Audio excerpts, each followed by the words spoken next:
Pero may procedure pa rin ito, okay? Kailangan ka pa rin padalhan na employer ng return to work notice, okay? Dun sa iyong declared residential address. After first notice ng return to work and inignore mo, papadalhan ka ng pangalawang notice to report, and then yung pangatlo, notice na ita-terminate ka na due to abandonment of work. Kasi nga, hindi mo na sinusunod yung mga sulat na ipinapadala ni HR regarding sa pagpababalik sa iyo sa trabaho.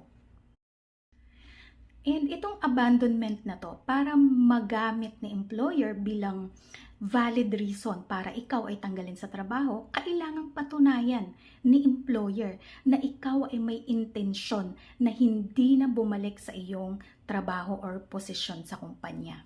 So, yung burden of proof na tinatawag ay na kay employer, hindi kay employee.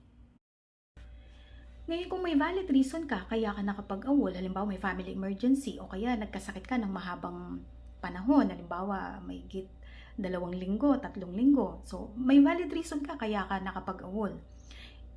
Tinanggal ka pa rin ng iyong employer. Ano ang magiging cause of action mo? Illegal dismissal. Now, dito naman tayo sa question kasi ng ating sender. 62 na siya and 11 years na siya sa kanilang security agency. So, pwede na ba siyang mag-file ng voluntary retirement under RA 7641? Yes, sanction po ng batas yan. Kapag 60 years ka na and minimum of 5 years in service sa iisang employer, pwede ka nang mag-file ng voluntary retirement under the law. Okay? Ngayon, pwede bang tanggihan na employer yung if-file ko na voluntary retirement under the law? Hindi po pwede. Okay? Lalo na kung na-meet niya yung age requirement and yung years of service sa kanyang employer. So, anong pangyayari dun sa sinasabi ni security agency na nag-awol itong security guard? Well, isa sa prerogative ng management yung pagdisiplina niya sa kanyang mga empleyado.